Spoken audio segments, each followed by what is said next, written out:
G'day everyone and welcome to Hereticals. Sorry we are a few minutes late in starting for those who are joining us live on both YouTube and X or Twitter or whatever we call it now. But for those who have been around and know me, you'll know that only going on 3 minutes late is actually pretty good for me. So we'll take that win while we can. It's a big, heavy topic we're going to be talking about today. There's a lot that's going on in the world. I had sort of planned to have a stream coming on this week, and I'd actually organised it last week and said to Claire, hey, we'll do a stream next week and get things going again.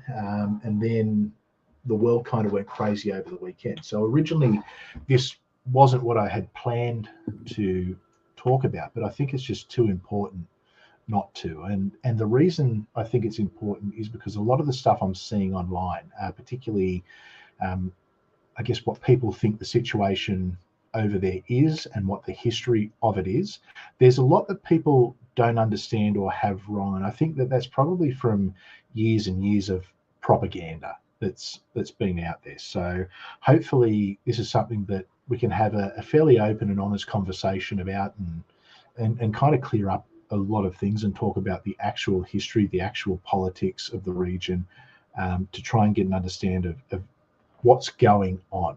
Now, I know a lot of you know that I do have a background in history. I'm certainly a historian, and I'm someone who commentates a lot on politics. But what most of you probably don't know is at university, I minored in politics, but I almost did enough to have a major in politics, and particularly I studied complex peace operations, so things like UN peace operations, and particularly the politics of the Middle East. Now, before we came on, what I did was, I'm not going to put my public records out there, but I logged on to my university account with Claire to show her what I had done when I was there, just to confirm that, yes, I have actually studied this. I do have some semblance of what I'm talking about. I certainly don't have a PhD or anything like that in that particular topic. My PhD is going to be on the 20th century historical issue, but that's more to do with the First World War, which kind of does tie in, but not really. But the reason I say this is because I don't want people to think I'm just talking out my ass and just sort of making things up as I go. I do have a very biased opinion on this. I'm not going to hide that. I am strongly on the side of Israel in this conflict, and I'm going to explain why, and hopefully in the actual history of what's going on. That being said, I have a hell of a lot of sympathy for the Palestinians. There's some historical issues that have happened there that once again I am going to talk about. But this whole notion that that seems to be out there that Israel has just come in and, you know, there were all these Palestinians happily living there, and then all these nasty Israelis or Jews came in and stole the land and have been oppressing everyone. It's just not correct. So I do want to get into that. Now, this is interesting because I normally get Claire on, and myself and Claire, we have an interesting dynamic because we tend to be on opposite sides of the argument for most things on politics, but we always tend to find that middle ground. I think we're starting from a bit of a different point here though, Claire. So we are and we aren't, because we may both present as totally pro-Israel, and I'll admit I am a little bit biased there based on the history, based on my country's support and how the whole thing started, based on my foundation personally of religious freedoms in all aspects, which I know it sounds a little weird coming from an atheist, but that's where it comes from. But here's the thing. I'm not going to shy away from the hard conversations too. I know very few people that are with me in my support right now, including in my friends circle, my family, everybody I kind of look up to. But I have to say, actually coming to this stream, I'm looking forward to a good conversation, a balanced conversation. We always do. We butt heads and come up with good arguments on both sides, and we always meet in the middle. So hopefully we can do that with everybody else out there today, and actually together instead of apart, help explain the situation a little better so they have more information to make their own decision. People are making decisions right now on emotional impact. And is it true that there are Palestinians that are innocent? Possibly, yes. If they are there Israels that are innocent and getting hurt? Yes, on both sides. It's a horrible situation on both sides. But to actually say that they've done nothing and they don't deserve anything when, well, let's just say it, Hamas, I'm sorry, that's a terroristic group. And if that's what's running the whole thing there and they're supporting it to get their way, I, you know, people aren't looking at both sides of it. They're just looking at what the response is from Israel instead of how it got there. And it's not fair. I don't think it's fair, actually. No, I tend to agree. Now I'm getting a bit of feedback that I'm a little bit quiet in the in the chat there. So it's possibly I've actually got a new headset. So if it remains quiet, let me know. And what I might have to do is just plug in my old. Do you want me to lower so that we're equal? I can lower myself too. Yeah. No, that's okay. It could just be a case of I need to turn myself up. I think I've turned myself down in the past when I've had settings on, but I can do all that as we go. Okay. So oh yeah, my mic volume's down. There we go. That should fix that. My mic volume was right down. Yeah. How we sound now, Beck? We sound a little more even.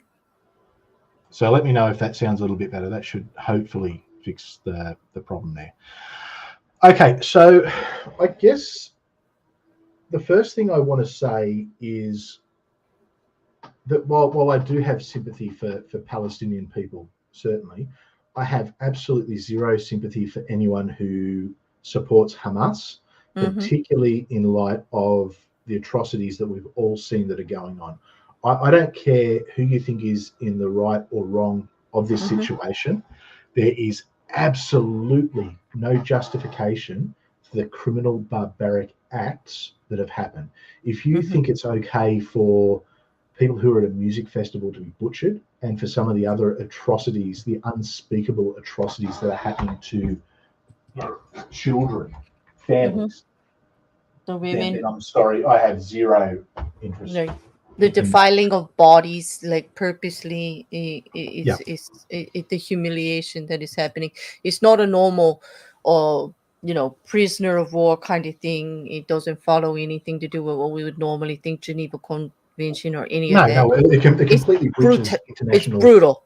Absolutely, they're war crimes, and they're committed by an organization that is representative of that nation. So they are. It's the government of the Gaza Strip is Hamas, and the people at the Gaza Strip elected Hamas, and exactly. that's the reality of it. And what I actually hope will happen at the end of all this is I hope that it will actually be the Arab people and the Islamic states that step in and put an end to this, because they've had the opportunity to do it multiple times. Now, something that Vandalia has put in the chat that it's not far, well, I was probably going to comment on this soon.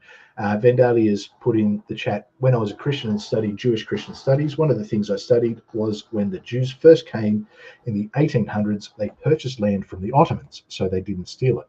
That's right. Now, that's actually correct. So I guess we need to go back in time. I guess I don't think there's any point going back to biblical times. I think we all know. Oh, Chris, you just faded way out. Like, did something just happen to your mic? Did you? Oh, hang on. How is that? Oh, okay. Hang on. Better. Yeah, you it went like you ran to the other side of the house and then came back. I actually walked to the other side of the room, and that's interesting because I thought the mic was coming through my headset, but the mic must be hitting from somewhere else. That might be the problem. So what I'm going to do, Claire, I'm just going to let you talk for the next. Okay, I'll say hi to the chat. While I plug in, I'm just going to quickly plug in my other microphone. No problem. One thing I could always do is talk, right, chat? Like, hello. Hey, Beck and Wrecker is that say Savenin? I don't know how to say your name, but hello. Hi, Vandalia. It's been a while since I saw you. Icarus, I saw you sign in before. I don't know if you're still here, but hey, thanks for showing up for a serious and possibly contentious conversation. It's not easy. So to everyone, talk. can I ask how is that? Is that coming through better? That should be a lot better. That sounds a lot better, actually. Okay. How's that balance, guys? Can you hear it? To me, he sounds good. Well, I hope so. Yeah. Yeah, he sound okay. Hopefully the balance is better now. But yeah, Right. you're So coming through. I just need another 20 seconds just to get this sorted. So everyone, Mhm, this is the joy of doing stuff mhm. live. So bear with me. I'll be back in 20 seconds. Okay, you heard him, people. 20 seconds. Am I saying it correctly? Is it Savanel? I don't want to mispronounce, like, not on purpose. I'm trying hard. Well, nice to see you. So what's everybody? You've been reading a lot about it, huh, Beck? I mean, it's everywhere. I've been trying to keep up. You know, stuff happens. Okay, thank you, Savanel. Savanel. I'll probably say it a different way every time until I figure out what the perfect one is. I think you did well. I think it's always fun trying to work out Mhm. many of the wonderful Okay. names we have in this crazy world. Not Okay, so bad for a Jersey girl, huh? you go all right. You go all right. Okay, so I want to get back to, I guess, what we were talking about there with the 19th century. So biblical times. I think everyone's aware that there's a biblical history that at some point the Jews definitely occupied the land. Well, that region. There's no Mhm. question about that. So, Right. although one thing I will say that is interesting is that Egypt traditionally occupied what is the Gaza Strip. Exactly. So that was an Egyptian base for many years, but that's going back to ancient times, which I don't think are relevant now. Mhm. I mean, that would be like saying that the Welsh have a claim on London. Mhm. So I think that there's a point where you have to say, all right, well, enough time's passed that you really don't have a claim on the area. Well, be sure, and especially if you're not there making your claim on you, like yeah, like no, yeah, And ancestry. unfortunately, people have been relocated and moved out of areas throughout human history. Mhm. And I think if any of us go back far enough, the reality is, gee, we've probably all got a claim on just about everywhere, especially with mixed ancestry. So, Yeah. Well, look at both of our countries. If that's the rule of thumb, then we've got no right to either of our countries, in the original inhabitants can have it all. And I don't think anybody's going to go with that, right? yeah. So, No, so what had happened was there's different groups of Jews. So the two main groups that I'm going to talk about, you've got the Jews who had remained in the region, who had always lived in Israel and generally had lived mhm, pretty peacefully side by side with Palestinian people. mhm. And really, there was not a lot of distinct cultural. I say Palestinian, but I'm going to the people who would call themselves Palestinian now. Realistically, we're talking about Arab people. Mhm, Arab people of mhm. some form of Arabic background. So, but Right. I'll use Palestinian just for the ease of the conversation. Mhm, So you've got those people who live there, and culturally they were all fairly similar. They all lived under the Ottoman Empire. So the Jews were what's called a dhimmi, which is tolerated. So, they mhm, didn't have the same rights as Muslims. Certainly, none of them had the same rights as the Turks, who mhm, the Ottoman Turks anyway, who mhm. basically ran everything. But generally they everyone just got on with their lives, and there wasn't too many issues. No, In the night, especially since there were so many of them, it's understandable. They were a smaller faction of a different religious belief. So of course, in the Muslims, it was so much larger and so much more of a religious belief that was encompassed the whole area. oh, You know. absolutely, and I Yeah. mean it's the Ottoman Empire. Gee, I mean they almost stretched from. No, they Mhm, didn't quite get to Austria, but mhm, or to Vienna, but I mean they controlled a fairly large area, and I mean a lot of what is now Turkey mhm, it used to be Greek. mhm, So the Greeks mhm, have a claim there. Um, so in the 19th century, nationalism starts to become a big thing, and that mhm, becomes a big thing all throughout the world. So, and particularly in Europe, where you have British nationalism, German nationalism, French nationalism, a lot of revolutions are happening. In Russia, in particular, the Jews found themselves having a fairly hard time of it. Now, these are what are called the Ashkenazi Jews. So they generally were around Russia or the mhm, Russian Empire, so that Eastern mhm, Europe, Germany. They'd sort of people who had sort of wandered around and eventually sort of settled in those areas. And once again, they weren't treated as, they weren't treated the best. They certainly were second-class citizens, but they also had a fairly strong economy. A lot of the Jewish people were traditionally bankers because the rules surrounding what Christians could do, what Christians couldn't do, particularly with regards to interest and loans and banking, which is that could be a whole other 2 hours. The Jews sort of filled that blank, that gap.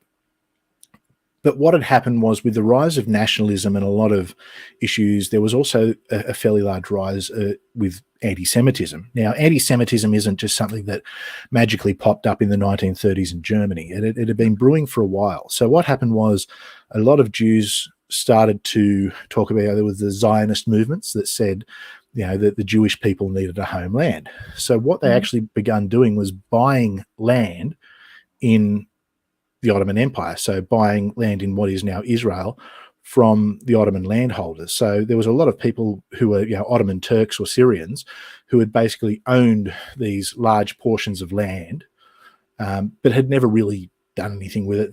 They owned it. They were, it was just their area, I guess, but there was people who nomadically would use it for farming. So the Jews basically sell everything in Russia, Germany, wherever they are, emigrate to the Ottoman Empire, to the area that is now Israel, and they've bought the land from the Turkish landholders. And we'll get into this a little bit later, because I think this is actually something that's important as to why I think Turkey really has a responsibility here.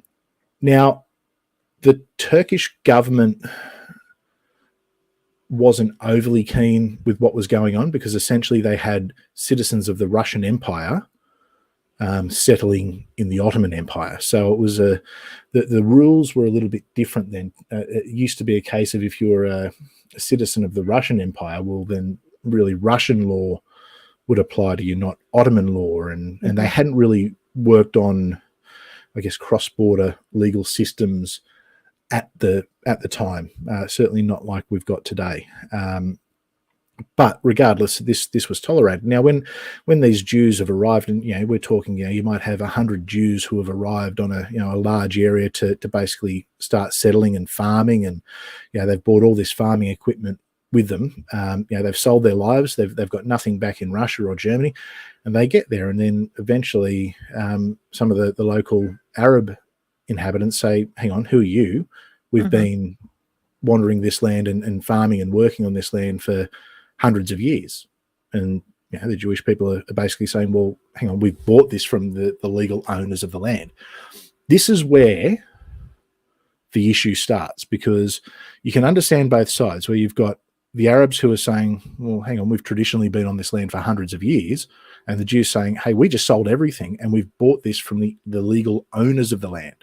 Right. So a lot of it was then determined by the Ottomans, and the Ottomans said, once again, the Ottomans weren't overly keen on having all these foreign citizens in the land. So this was something that was sort of going back and forth, and eventually the thought was, well, no, the land's been sold, because the very powerful landowners who wanted to sell more of their land to the Russians and the German Jews certainly didn't want to be interference. They didn't want people in Europe finding out that this had happened, and certainly the governments of Germany and Russia, they were happy to sort of see the Jews moved on. So it was a bit of a win-win for all the big powers.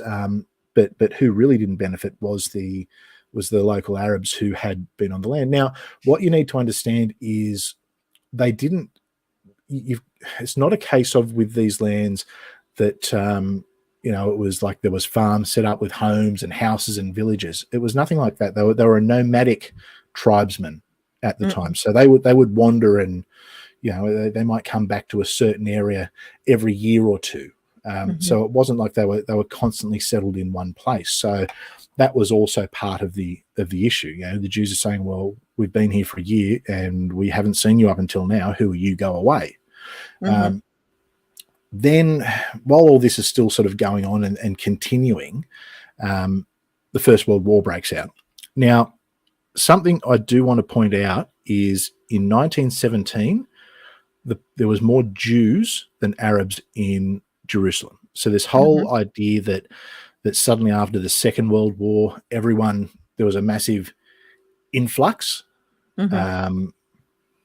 It isn't accurate, and that seems to be the case. So I guess I'll throw across to you, Claire, because I guess what I do want is, I guess, the layman's sort of point of view of, because I know what I used to think before I actually studied the topic, and what I essentially used to think was that in 1945 the war ended, and that's when all the Jews were basically shipped to what is Israel. And there's been, the Palestinians were forced out, and it was a terrible situation. But, really, I had a lot of sympathy for the Palestinians, but not at the expense of war crimes. So I guess that was my opinion before I studied it. I don't hold that opinion now. But I have a very simple view of it. It looked like larger powers, and we'll just talk about, the United States, European governments, Germany and itself, after the war, deciding what to do with all of the people that, of course, they got to find a place for them. Israel is a place where Jews are celebrated and can be together and have their lifestyle, so it made sense. But that is the one thing, is in how it was done. Consideration for the people who were already there may not have been taken into consideration as well as it could have been to prevent some of the problem. But it escalated from there, because not only were people pushed out because we're making room as a Israel, let's just say like an Israel state. It's not yet, but we're making this as like, pro-Jewish Israel state, like mind, like religion. But at no time did they actually take Jerusalem away from every other religion. There was always respect for the tradition of the Jerusalem being a key point in all other, like so many other religions, and that wasn't taken away. That is probably one of the main factors why I'm pro-Israel here, because that was like still a mainstay here. They weren't going to do to others what was due to them, was done to them. But because everyone else is like making it so and pushing them out, unfortunately, yes, they did get pushed out of the area, and it became Israel. It became the Jewish state. And it was not tolerated. Here's the problem, is that everybody else is allowed to have their religious state in their religious body and everything. But still, the anti-Semitism surrounding that area was just intolerable. And it was, for some reason, to be a high crime and offensive that they should have a place of their own. That I don't to this day understand, Chris. And I was hoping you could explain to me, because like even in the Muslim faith, they have different degrees of their religion all over the place. Like, why is it such an intolerable thing that they could have an area of their own like that? I didn't get it. I just didn't get it. It may be because there was too many powerful forces, larger forces on their side. I'm not sure. Look, there was powerful forces, ironically, on both sides. And one thing that's important to note is, prior to the First World War, the area that is now Israel, it was sparsely populated. Like, it wasn't. I mean, it's mostly desert. I mean, we're not talking prime real estate. Certainly, there's areas like Jerusalem that were populated because of its historical significance, and certainly areas on the Mediterranean that had settlements. But this idea that there was a Palestinian state there, it's just simply not accurate. It was all part of the Ottoman Empire. There wasn't a Saudi state, there wasn't a UAE, there wasn't Oman, there wasn't Qatar, there wasn't any of these nations. There was just the Ottoman Empire. And the Ottomans had ruled that region since around about the mid to late 15th century, I believe, 15th, 16th century. And prior to that, they took it off the Mamelukes, who were Egyptian. So that area had always been occupied by someone. And, prior to the Egyptians, you had, the Crusades, and it's I don't think there's been an area of land that's been fought over more than that in history. So in 1917, while the war's going on, part of the British strategy was to incite nationalism within the Ottoman Empire, to have the Arabs, in particular, rise up against the Ottoman Turks. Lawrence of Arabia is the classic story there. Now, part of that was what is referred to as the Balfour Declaration, which was in 1917, where they basically announced that they would support the establishment of a Jewish homeland, because once again, there was a major Jewish population in the region. I mean, they certainly weren't the majority in the region by any means, but there was a significant population there, and there was significant amounts of people who were moving, particularly out of Russia, because you've also got to remember 1917, Russian Revolution. So that's happened as well. What I remember from Balfour, like the whole thing's named after Lord Arthur, right? Lord Arthur Balfour, right? And it was his, Balfour, and he came forward and he was trying to establish that national home for the Jewish people in Palestine at the time. And it was also that he clearly stated that it was not to be prejudiced against any civil or religious rights of any existing non-Jewish communities in Palestine. They were looking for a cohesive area, but just allowing the Jewish people to have a place to be, because at that time, if I'm correct, there was none anyway. Right? No, there wasn't. They were nomads everywhere. They had no place everywhere. There's certainly in the 19th century there had been a large, and early 20th century there had been large influxes of Jews, Ashkenazi Jews, back into the Middle East. So that's certainly begun to happen. So the war ends, and the Ottoman Empire is basically stripped and broken up. You've got Turkey, which remains Turkey, but then the Arabian Peninsula is essentially divided between the British and the French.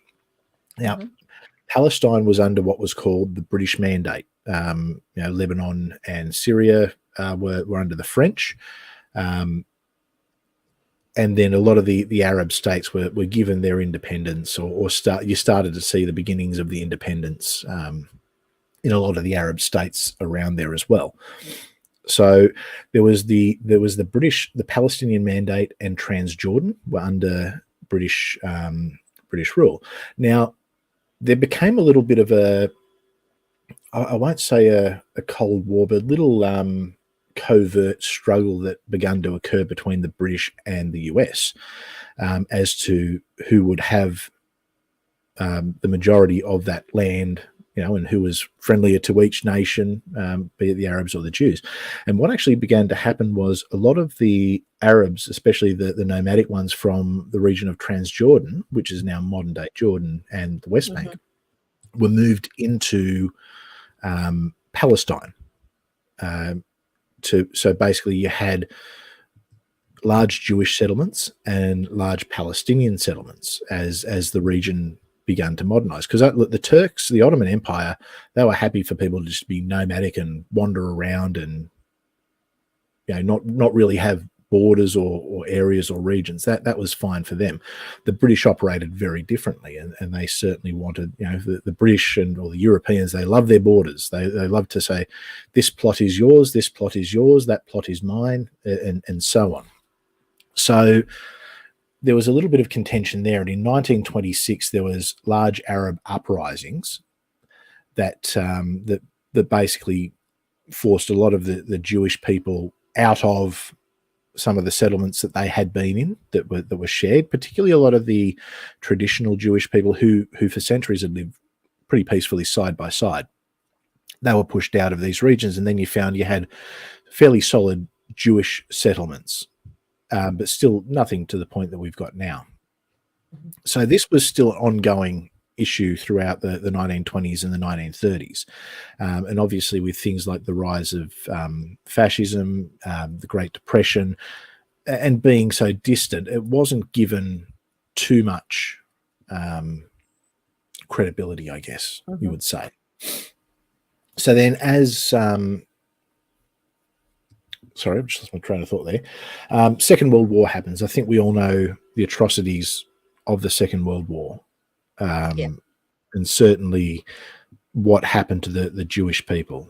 And the Mhm. reality was that following the Second World War, the Jewish people couldn't just go back to, they couldn't go back and be neighbors with the people who had worked Mhm. as SS guards. They couldn't Mhm. go back into the homes that had been stolen from them and occupied by German families. It was There's no trust there. There was a whole nation no. where that was terrorized to work against them. I mean, even When people that your neighbors report you and have you sent right. to a death camp, it's pretty hard to It is. lend them sugar. Even though they understand that many people were under, the threat of violence and ruining their lives, it's still, that you were targeted and it could happen again at any second. You already know who they are. Yeah, Like when people show you who you are, like don't hang out in the neighborhood. Like time to and move. certainly there was a lot of German people who didn't necessarily want the True. Jewish repeating them. Mhm. Not to mention as well the Russians, even under the Soviets, were once again fairly anti-Semitic. Oh, there was a large movement that just blamed the whole thing on the Jewish people to begin Oh, with. Like, absolutely. yeah, they were the target and then now and the victim. And now when it's all over with, they were to blame for the whole damn thing. And so they're still being targeted and victimized. So you can understand it wasn't a Yeah. comfortable place to be. I'd be moving myself.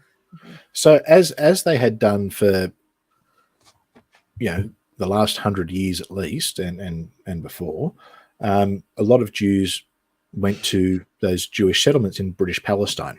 Mhm. Now, following the war, the British said, look, we've got a problem here. We don't know what to do with it. We've got these two groups of people, Palestinians and Israelis or Jews, who are living here, and they both are demanding their own nation.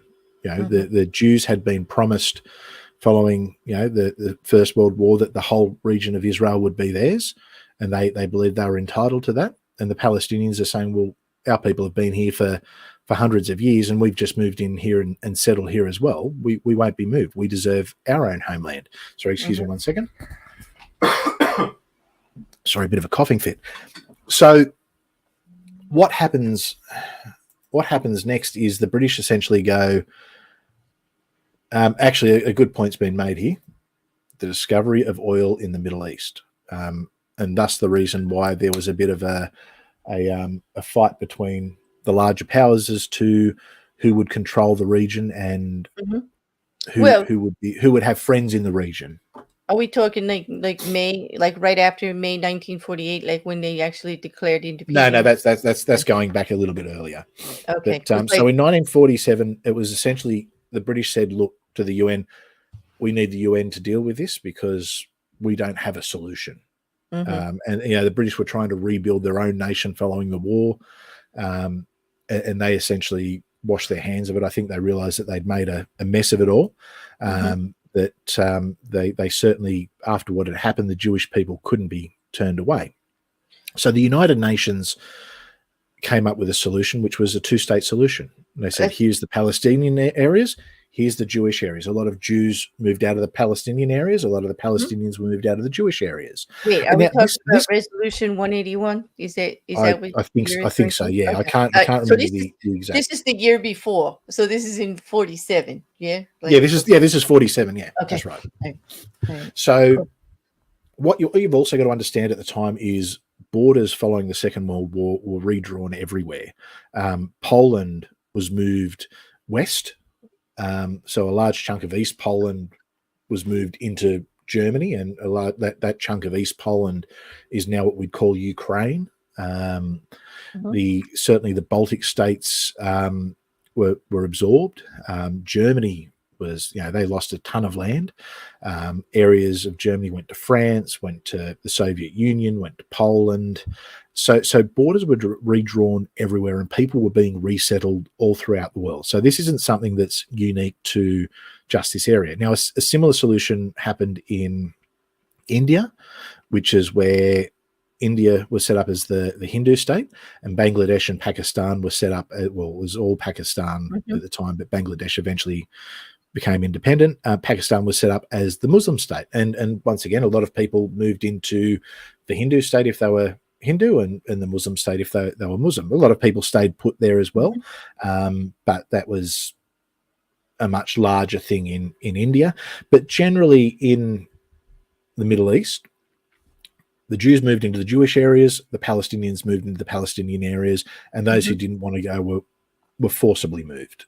So that certainly happened. Not to say that people didn't remain behind, but that certainly happened. Now, the Palestinians, they didn't like that. The Jews didn't like it either. The Jews said, well, this isn't, no, we don't like this, but anything. We've got peace, we've got a homeland.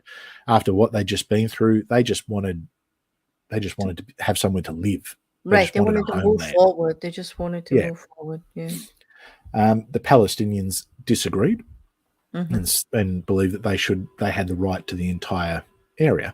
So the state of Israel is declared. The next day, war is declared on Israel. So one day after the state of Israel is declared, war is declared on Israel by a number of the surrounding Arab neighbors.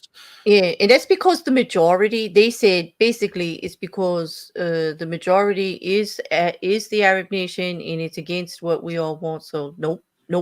Like we've got the big arm. It's what we say goes, which is kind of offensive. They weren't doing anything, but okay. No, and look, they hadn't, like the Arabs hadn't controlled that region realistically for hundreds of years because it had been under They came forward. They wouldn't back. They wouldn't back it.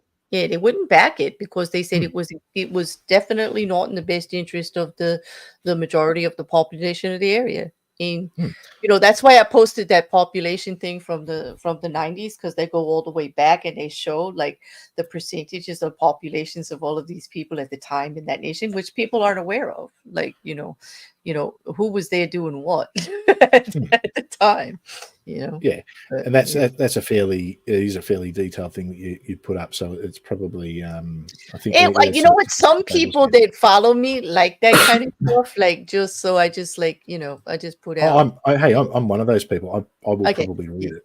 So, but not right now. No, just interesting. So the war happens, and amazingly, Israel wins.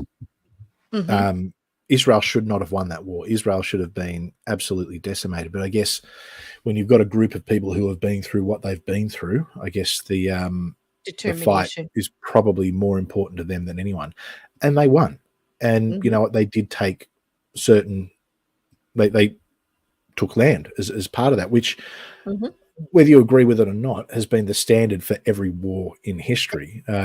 If someone invades you, I mean, look at Germany, 1939, they invade. At the end of the war in 1945, they lose a chunk of land. And what choice would they have to be reasonable if they just settled for less? They were just going to get pushed on again. So it is war, and you do get the spoils of war. You push forward, what they did was they ended up, because they essentially occupied the whole thing, and they ended up giving chunks of land back.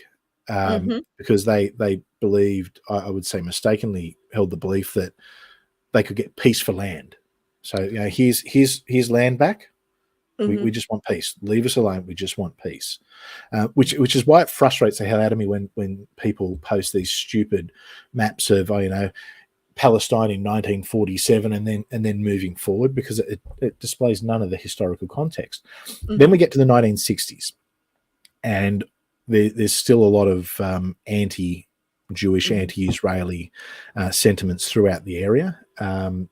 Syria and Egypt, who were actually unified at the time, planned an invasion of Israel, or to go in and basically invade. And look, one thing I need to be clear about here is the attitude isn't to conquer and occupy this area and the Jews can remain, whether it's under a dhimmi or anything. They want to wipe.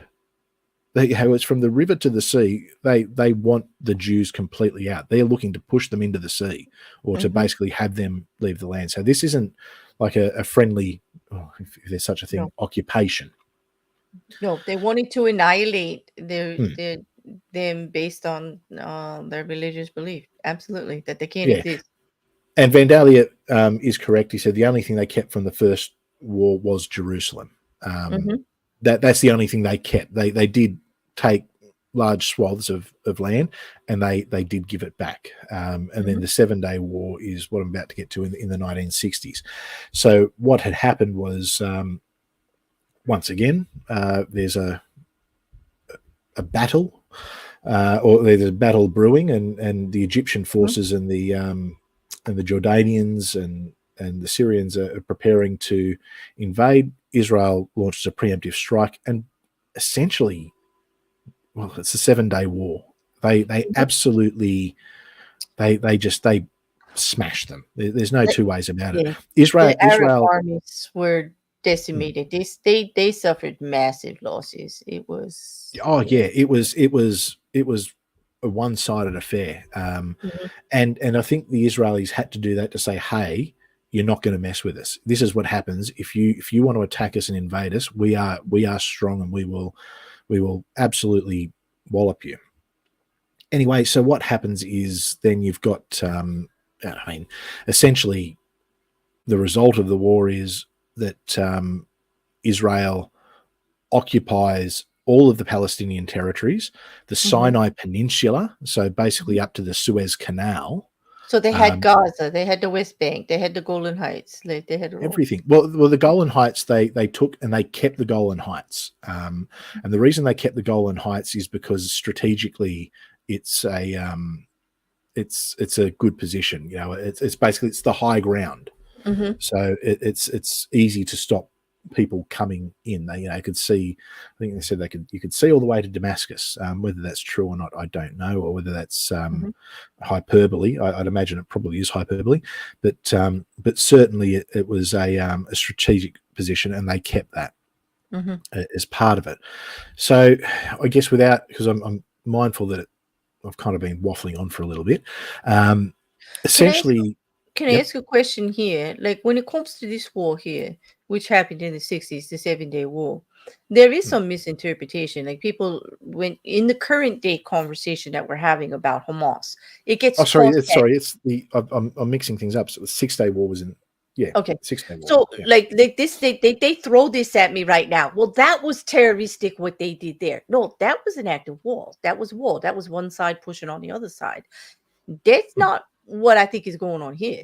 That's what they're throwing out. I don't consider this was an actual war over territory, with things going back and forth, and then an escalation. This is actually the war stuff, not what I'm seeing now. And I wanted to know, do you feel that this was terroristic what Israel did to take their land? No, because it's come out subsequently that yes, there was a plan for there was an invasion on the way. Like the Egyptians in particular were preparing to invade, as was Jordan, and Syria. Well, essentially, pretty much the entire Arab world. I think the only ones who didn't, I think Lebanon might have played a minor part, but essentially it was the entire Arab world. Egypt and Syria at the time were essentially the one nation. Jordan, Iraq, the Saudis, I believe, were involved. So it was there was a big build-up planned, and essentially what they did was they knew this was coming, and they just struck first. They did, because Egypt had already blocked the Gulf of, what is it, Aqaba? How do you say it? Aqaba? Okay, the Gulf is being blocked. There's some aggression going on back and forth. They're trying to negotiate. Their stuff is going back and forth, but there's continuing conflicts over the land and over shipping and transport, all that stuff. That's still happening today, like in different ways. But it's not like they just went in there and did this, which is what someone actually said to me today, and I'm like, no. So that's what I wanted to clarify with you, that based on history, no, they didn't just all of a sudden decide to attack the Arab armies. They didn't just they didn't just wake up one day and say, let's attack the peaceful people of Egypt. No, exactly. And that's what was tossed at me today, that Israel was a terroristic nation because they just woke up one day in the 60s and decided to decimate the Arab armies. And I'm like, quite no. Okay, all right. The Arab armies were there at the border for them to attack. So, Sorvanel, I would assume if your mother's mother was Jewish and Spanish, probably what's called a Sephardic Jew, which Jewish law, it goes by the mother, so So that's a group called the Sephardic Jews who were prominent in Spain and did get pushed out a little bit to Northern Africa. Look at you, you're Sephardic, I do. You're Ashkenazi, you're Hasidic. Like, this is getting interesting. I like this. See it. This is okay. So once again, just a different group of Jews who'd been dispersed over the years, but certainly it's basically based on the cultures that they had to emulate to survive in the area. That's how it's all separated. And look, generally throughout most of the Middle Ages, Jews and Arabs lived side by side relatively in peace. It was probably the Christians who were the worst of the Jews, but they generally lived side by side in peace. They were wherever they were treated as second-class citizens. Under Arab law, there was the dhimmi, which applied to anyone who essentially wasn't Muslim. Which basically meant that you would pay an extra tax. You wouldn't have the same legal standing as a Muslim in the area. So kind of like a majority minority thing, like in all cases, based on the numbers. Essentially. So it's not even the numbers. It's that whoever ruled. I mean, if you have a look in sorry, I'm having a Spain. Spain was held by the Muslims for centuries, but that doesn't mean there weren't any Christians there. But the Christians and the Jews who were there, they lived under a dhimmi. So they were second-class citizens, and eventually, obviously, the Spanish were pushed out of. The Spanish pushed the Muslims, the Moors completely out. I think in the mid to late 15th century, I think they were pushed out of Gibraltar and down to Morocco. But I mean, there's even parts today of North Africa that are actually Spanish and Portuguese as a hangover from that time. So it's it's all there's a lot that sort of goes on there. So I guess we fast forward to 1973. Oh yeah, sorry. Well, actually, you know what? Munich's probably important to talk about too. It is, because it's the difference between, in this is what I want to point out, like, to a lot of the conversations, because you said, like, a lot of what's going on Twitter, the reason we're talking about this is the misinformation out there. They will consider a war that happened, the 6-Day War, and then take something and compare it to the attack on the Olympics in Munich, which was a terroristic attack. 100% of innocence. It wasn't war. It wasn't a tank against a tank. It wasn't like an army against the army. It was terroristic in the way they go into a public place and attack civilians of all, like that have nothing to do with it, right? Yeah. And that's why. No. So for those who don't know, 1972, the Olympics were held in Munich, Germany, and the Palestinian terrorists. They were called the Black September Group. Yeah, most likely backed by Egypt, Syria, actually went and massacred and murdered a number of Israeli athletes. There was hostage standoffs and ended up killing every hostage. There was no negotiation. They killed everyone. It was horrific. It was absolutely horrific. So that had happened in 1972, and actually that does play a part in what happens later in the next one, right? So let's fast forward a year to 1973, and what happens is, at this point, the Israelis are still occupying, well, not only Gaza but the Sinai Peninsula that they'd won in the 6-Day War. And the Golan Heights. So Egypt and Syria, who once again are a united nation. I think they were like the United Arab Republic or something.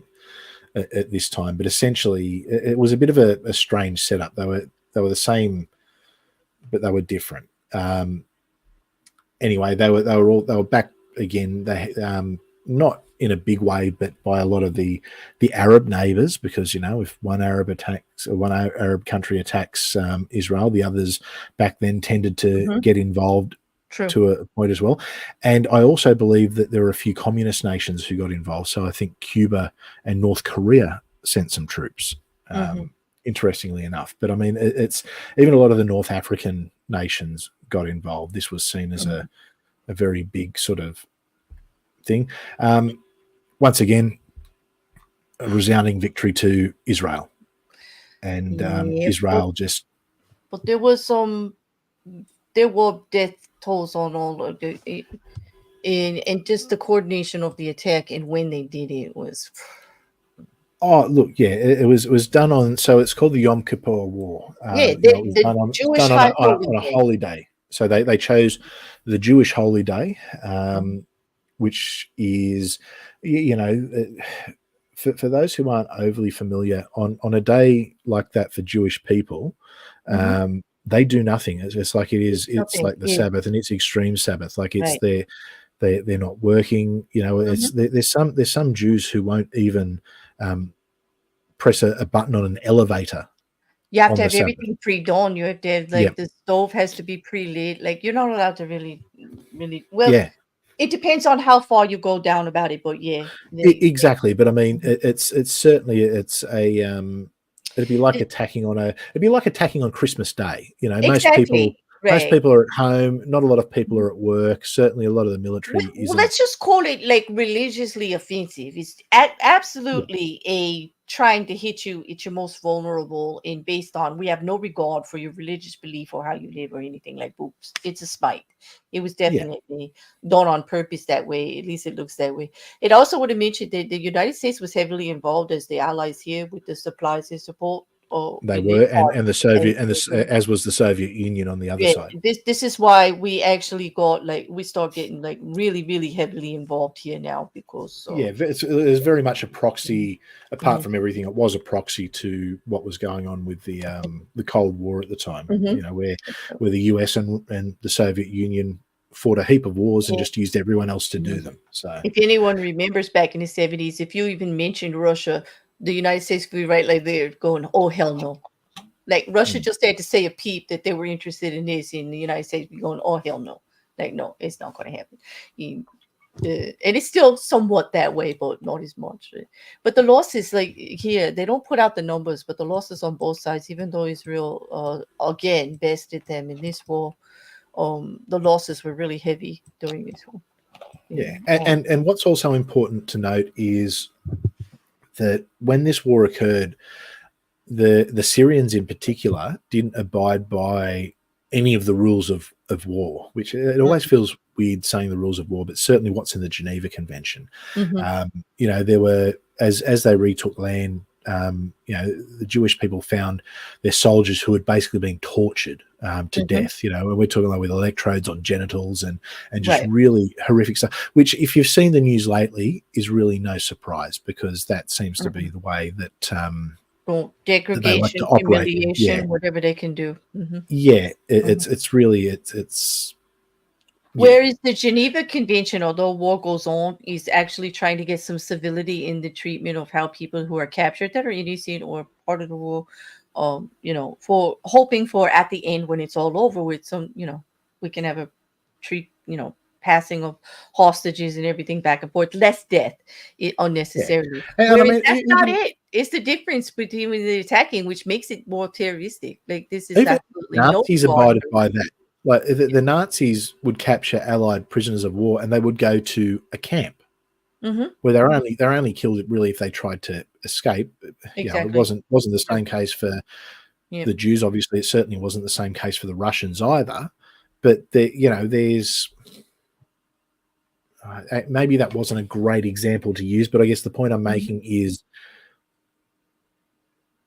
I think everyone understands that soldiers are there as soldiers doing a job and they need to be treated humanely by both sides. That didn't happen. They were really It's unfortunate. It's unfortunate, and to me, that's where the lines get drawn. Like in the difference in you have your differences, your skirmishes. War is inevitable. I'm not a fan of it, but I understand that it's something that's always going to happen. It's always going to be here. I don't Hmm. ever see a world without it. But actually trying to put I some. think one day, but I don't think we're there yet. Well, we're not when people can say, "Oh, there's something like the Geneva Convention that actually makes sense," but we're not going to abide by it because all we care about is winning. And so to Yeah. win, we become terroristic because that's not what you abide or think is reasonable. So that's what we're just going to do. And so as long as that still exists, I don't see how war can go away, Yeah, because and look, the Egyptians weren't great either, but they were certainly not as they beat the prisoners, but Mhm, they certainly didn't. Yeah, like the Syrians, they were real bastards. Like there's mhm. reports of that they'd be putting their cigarettes out on. Like they basically stripped people down to their underwear, humiliated them, degraded them, just real disgusting, Yeah, the horror just stories of people coming out of that barbarity. war that did survive and hostages that did get away, it's like there's books Yeah. upon books upon books. It's horrendous. It absolutely. Anyway, it's I think I don't want to focus so much on the Mm. atrocities. Yeah, let's go. Because they did occur We got quite a few as years they're to go. occurring We're only today. in the late 70s now, so let's go. So I want to fast forward to a bit of peace in the 80s, Okay. Yes. where a deal is struck between Israel and Egypt, where the Sinai Peninsula Hmm. goes back to Egypt. Okay. It was basically this is the land for peace. Sinai Peninsula goes back to Egypt. There's international recognition and there's peace. They also, as part of that, they suggested the Gaza Strip to Egypt. Egypt didn't want it. Hmm. Egypt just said nope, particularly in light of what had happened in 1972. They didn't want that area. So that's something that's important to note. Initially, Israel had offered the Gaza Strip to Egypt, Hmm. but Egypt didn't want it. So there's been peace between Egypt and Israel ever since. The Golan Heights were kept by Israel. Hmm. Once again, there's strategic reasons for that. And you would hope that there would be peace. Now, the problem that happens then in Gaza in particular is you've got this strip of land that's massively overpopulated, Hmm. and people have got nothing to do. There's no Hmm. jobs. There's no economy there. There's nothing they can do. Now, Egypt, this is something that's really important because people keep saying that Israel's got Gaza in this open air prison and they're trapped. Egypt has a border with Palestine and it is Hmm. walled up. They have filled in the tunnels Hmm. and they have made it so no Palestinian can get into Egypt. They have completely blockaded it, and they Hmm. have since they got the Sinai Peninsula back. So we're talking almost 50 or 40 years. Hmm. That has been completely blockaded. So what is there to do for the Hmm. people in Gaza? Well, the So solution was that they started. Sorry, yep. that's really you're getting down to actually the nuts and bolts of the conflict here. Everyone's Yes. expecting Israel to take care of people that have no way to take care of themselves in their self-ruling that they demand, while those people are actually saying that you are the smite of the earth and we don't want to you Hmm. should not exist. But Yep. yet they are depending on them for the trade lines, for getting things through, to getting to the Gulf, to be able to do everything. But at the same time, will not acknowledge their right to exist where they are. Hmm. This is a problem. This is how. This is Yeah. where this is where I side with Israel because okay, you want to tell me I'm like less than zero, but you want me to take care of you. What? 100%. They like what kind of a rule is that? Like that doesn't seem yeah, they forget Yeah. that. Okay. And something that's important to note is that up until this week, Israel has provided electricity to Gaza and water to Gaza. Mhm. Now they're all screaming because they've cut that off. I don't necessarily blame Israel if a neighboring group of people came and did what Hamas has done to Israelis. I wouldn't be giving them anything for free either.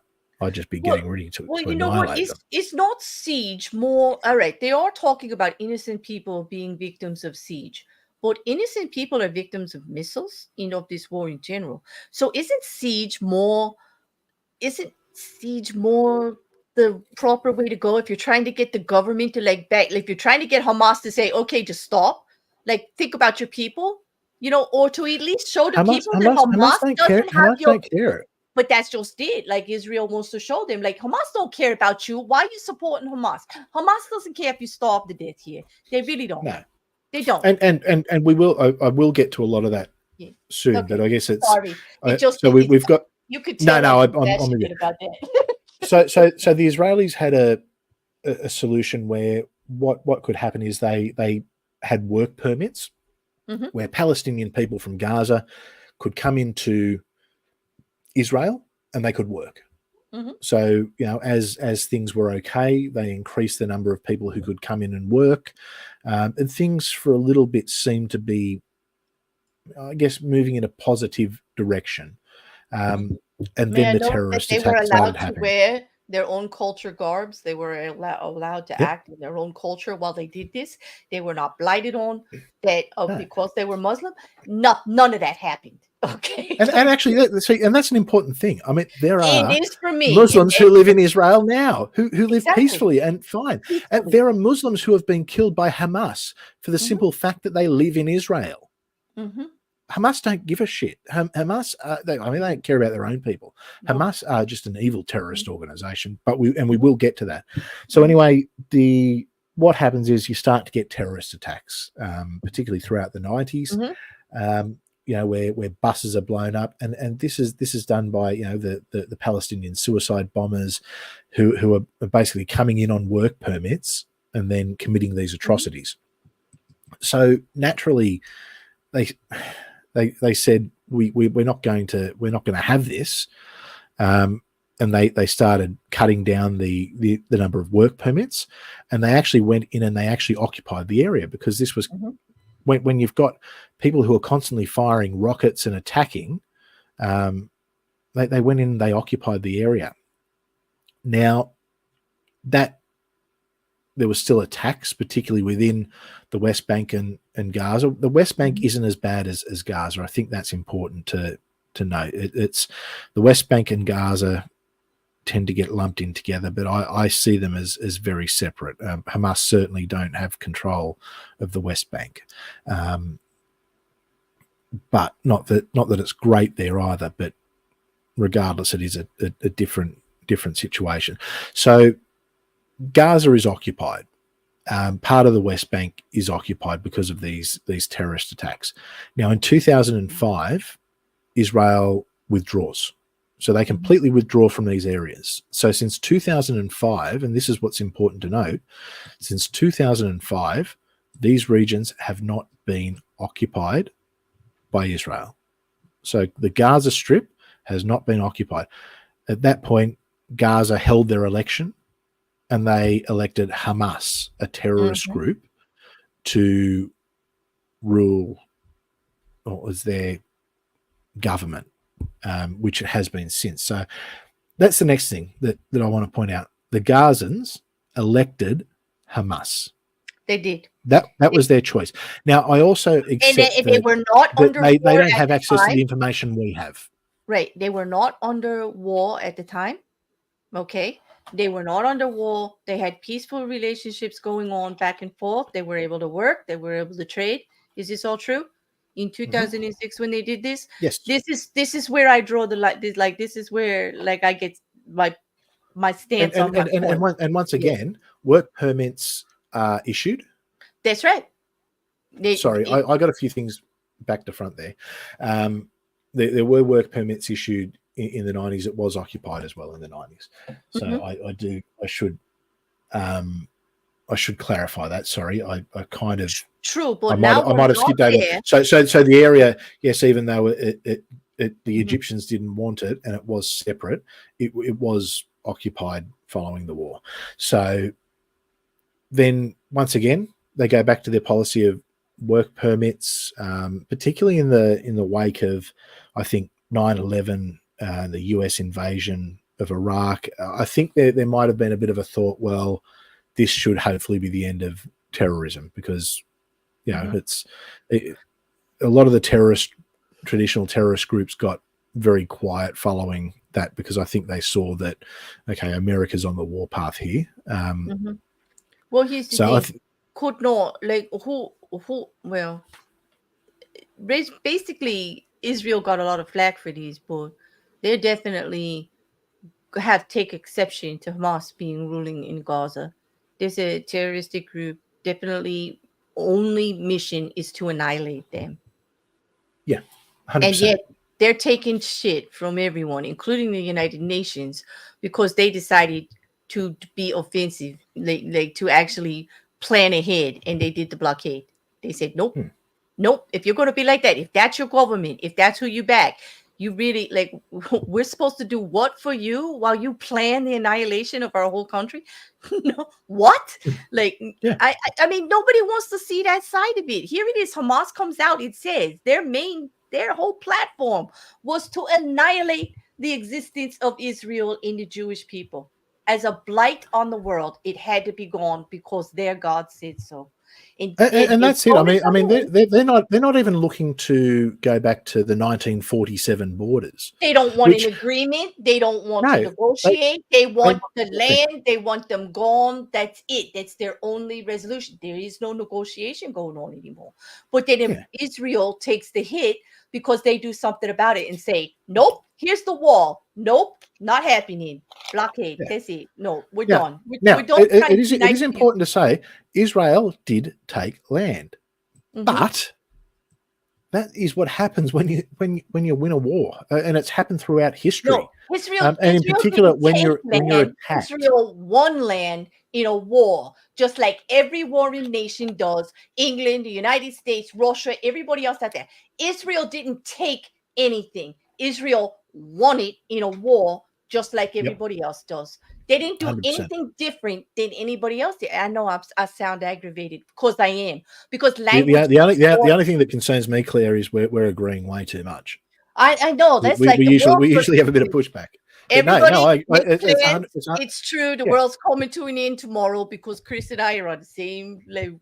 That's scary. That's scary, actually. It is. But here's the thing: language is important. When people say things like Israel took this, no. Israel I think it's okay to say that they took it. It was a spoils of war. I mean, spoils of war. But this is different as well. I just want to point out, this isn't like what's happening in the Ukraine at the moment, where Russia has invaded and are wanting to take land there. This is different. Now, still going on. I'd put it this way: if tomorrow the Ukrainian forces had a massive pushback against Russia, and they said, and Russia surrendered, and they said, well, as part of this, the Ukraine is getting this region of Russia as compensation, or as or as a barrier, as a buffer, as something to basically to protect Ukraine. I would say the same thing. They won that land in the war. Yep. They didn't take crap. You messed with them. They won. And this is what they got what they got. Okay. Yeah. Like that's what it's not like we're calling for for Gdansk to be given back to Germany or Kaliningrad. It's wars happen.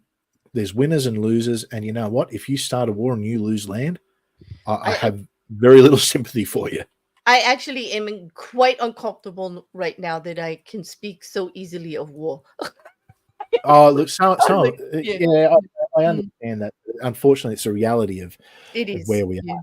So look, similar to what I was talking about before. There's work permits issued, terrorist attacks happen, and the work permits are completely pulled back. And this has sort of been ongoing for for quite a while. The Palestinians under Hamas seem to think it's okay to continually launch rockets into Israel. Now, Israel's got this Iron Dome that just stops 99.9% of them. They have got the best defense in the world, and they need. So I guess that's a positive. Now, where are these rockets coming from? Iran. Let's be honest. Iran. Yep. Okay? They've been propping up Palestine for years, which is important as to what I'll get to in a minute. So I guess let's fast forward to what's happened this week. Now, the date that Hamas chose to launch this attack is the 50th anniversary of the Yom Kippur War. So once again, Holy Day.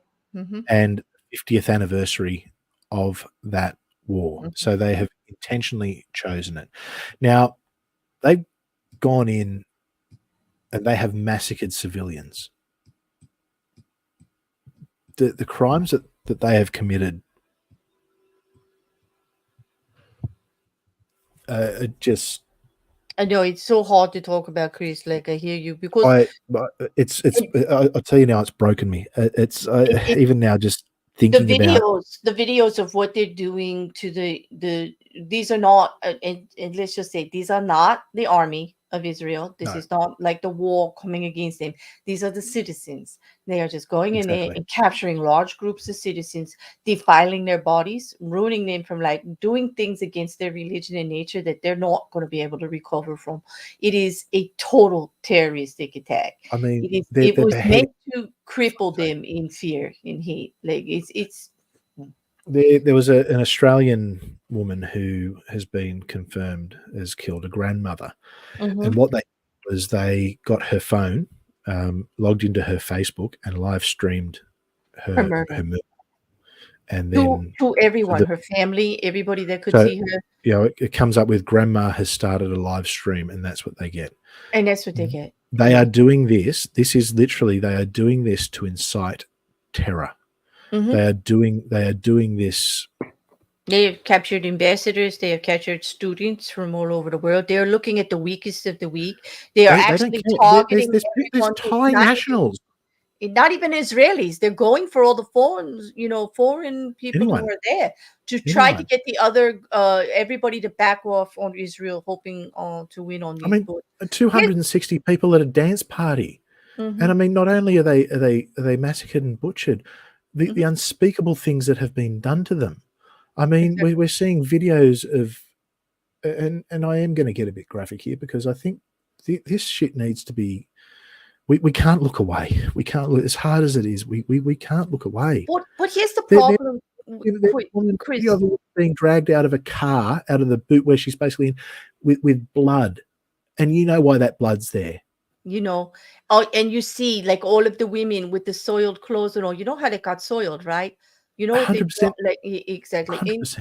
And no, I'm with you, Chris. But here's the point. But even like there's a video of a family and they're crying because their teenage sister has been executed. And these kids look like my kids.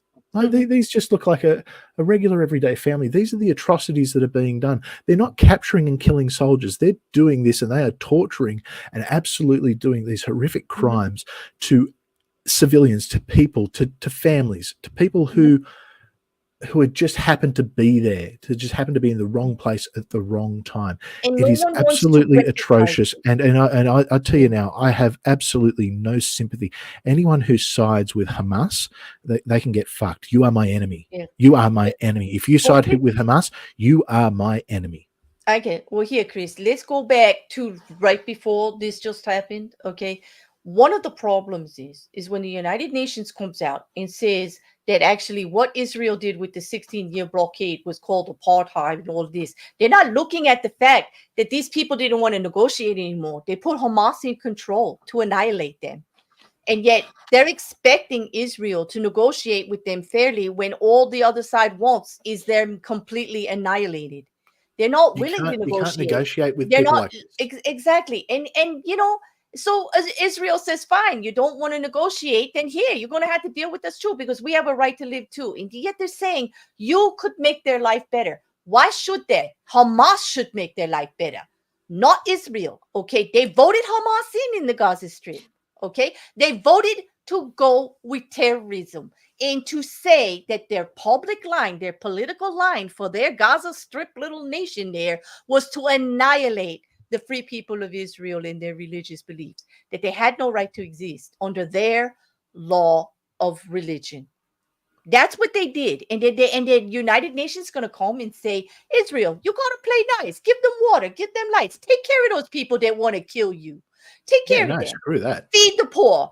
Take care of all those people over there. Well, how is that fair? Especially, okay, and like, do we have to forget what they've already been through?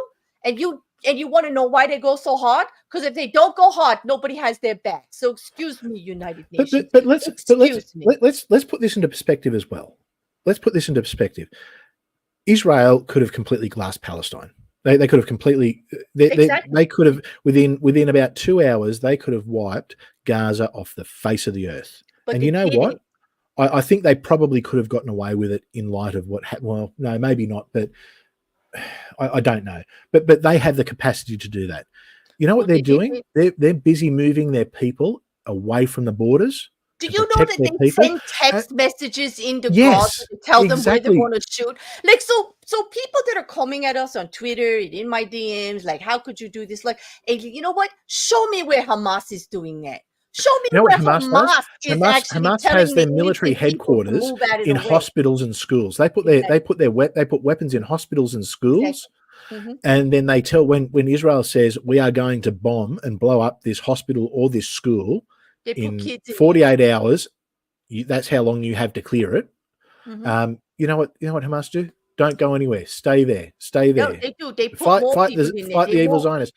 And because you know what? Because then they get the images of their people suffering, because they don't give a shit about the Palestinian people. No, Hamas do not give a shit. Hamas, all they want to do is their goal is they're backed by Iran and they want to wipe Israel off the face of the earth. There could be peace. There could have been a two-state solution with no issues. But you know what? They're not interested. They're not interested in that. And that's what everybody. It's a one-state solution with Israel. They want to make Israel the bad guy because they're mightier and they fight harder. Fine, you can, but you cannot negate the issue that Israel has been trying and has been working with them all along and has given them solutions. They know where they're located. They need to trade through them XXX. But when you purposely put in power people who only want to annihilate you, how can that be absolutely negotiation? That shows you don't. I feel for the innocent people of Palestine, but they don't have to stay there. If they don't want Hamas ruling them and they don't agree with Hamas in what is happening, I'm sorry. It may not be that simple for them to. Yeah, but how can the UN ignore Egypt? Just like Egypt had control of the whole area right there. But what do? Yeah. I don't want to play. Let me wall it all off. Y'all can take care of it yourself. But are they getting any back for it? I'll tell you now. Yeah. There's a solution. Here's a long-term solution to solve this. Straight away, Saudi Arabia and Egypt already recognizes Israel. Saudi Arabia, as the major power in the area that opposes Iran, needs to say, and supposedly a friend to the West and wanting to modernize and come in the modern world. Saudi Arabia needs to say, all right, we recognize Israel as a state. We recognize these borders. We are prepared to go in and have a peacekeeping force, so it's a strong Arab peacekeeping force in Palestine and help them set up a government that does not involve Hamas. Yeah. And you know what? I think that everyone would get on board with that. You know what? So you know what? It's the Arabs need to step up here. I have a question for you, Chris. There's rumor going around like here. Israel was already talking to Saudi Arabia, right? Things were actually moving in a direction towards some agreements and some negotiations and some peace. And then Hamas, what did they do? Do they want peace? Attacked. What did they do? They attacked Israel, so they stopped negotiating with everybody. And why is everybody on Twitter not recognizing that? And that's part of it. That's part of it too. I mean, the timing surrounding this is it's very suspect. It's very sus. And here you are. You're going to pound on Israel. And it's also coming at a time where there's starting to be a bit of American sentiment against the Ukraine war and against funding Ukraine. That happens. You've got these discords coming up, and you know what? And It was the that's optimal. all.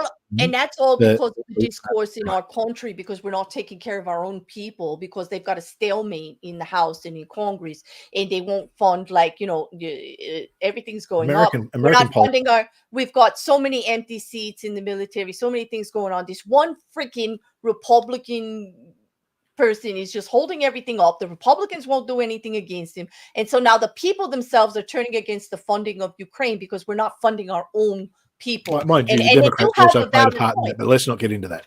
I know they did. Yes, they did. But you don't even. You're going to throw Tuberville at me, and our peace treaty is over for the night. Let's not go down the path of American politics. Yeah, let's not, because then we're going to be on opposite sides again. And this was. But what I'm saying is there's a reason that they've done this now, because it's the optimal time for Iran, because they don't want Saudi Arabia coming to the table with Israel. They don't want peace. They want Israel. They want Israel gone. They want this big Palestinian state there that's allied to Iran. But that's what it's all about. And it's not going to happen without terrorism. And that's why when people say, how could you be against the poor citizens of Palestine? I'm not. But if they won't do anything about being run by terrorists, how can I actually say that Israel is wrong? And Israel, I think it's actually more humane to do the siege, to force them into situations to leave or not support what is going on, than to actually bomb the hell out of the whole area. That they could, they could annihilate the area in a second. But they're not. I can tell you now, this is not going to end well for the people of Gaza. This is not going, and particularly if they execute the hostages. They will get glassed. They're forcing America's hand. They've already executed so many Americans. This is not cool. They really are. They're not winning any friends, that's for sure. And Biden was very clear, regardless of what's going on. I know you don't want to talk about American politics. Regardless of what's going on in our Senate and Congress and with our people, Biden was very clear in our support of Israel, and I'm with him. I'm with him. I'm no fan of Biden, as everyone knows, but you know what? I thought his speech was magnificent. I really did. Especially when he talks about the compassion of you losing family, and if anybody knows about the losing family, it's Biden, and you could see it in his face. He understands the personal losses that people are going through, but it's a bigger issue here, and it's just wrong. The way people are just trying to put it on there that we shouldn't have anything to do with it and this, that, and the other thing. You don't support a country for years and years and years in being in their sovereignty, in being able to have their own place, and then just say, oh, it's a little too hot for me right now. You're out. I'm glad he's doing it. I'm glad he is. And you know what? I think from certainly from a democratic and Western point of view, I think it's important to understand that Israel is the only democratic nation in that region. Exactly. You know what? Like when I see the dickheads, the queers for Palestine, like fucking hell. Embarrassingly, they're from Australia too. They're from the University of Sydney. But you know what? I'm going to assure you, if they were in Palestine, they'd be thrown off a fucking roof. They would. If they were in Israel, they'd be allowed to march in a pride parade. In their own clothing, with their own culture and their own religion. I think people forget that in Israel, right? You can go stand. You get the Jewish person and the Muslim person or any other kind of religion. Christianity, it is a melting pot. They're not intruding on anybody else's personal right to believe what they want to believe. That's all Israel wants, is a place to believe what they want to believe and a homeland. And that's what they have right now. But everyone, all of these others around, their only issue for negotiation is, nope, you got no right to exist under our religion. Yeah, it's pretty hard. It's pretty hard to negotiate with people whose policy is you shouldn't exist. You shouldn't exist, and people are forgetting that point. Why is there so much discontention? Why is this not settled? Israel's like, you're allowed to exist, just leave us the frick alone. Stop. Right. So this, I'm happy to say to this person here, if you want to tell me one other democracy in the Middle East, I'm happy to listen, where they've got the freedom that we have here in the West. Knock me out. I'd love to know. Well, he means a true democracy. If you think there's not, I understand probably what you're saying about the Middle East. There is there is some tone of democracy. I will grant you that, but there is no true democratic nation. No, there's But the point I was making was regarding the queers for Palestine, who I think are dickheads. I'm just going to put that out there. They're fucking idiots. And look, they're troublemakers in Australia. They're the university socialists in Australia who are just the dumbest individuals on the planet. Sadly, I've had to deal with them on many occasions, and they are just fucking idiots. But I can tell you now, all the stuff that they preach and say, that they stand for, they'd be thrown off the top of a building. I agree.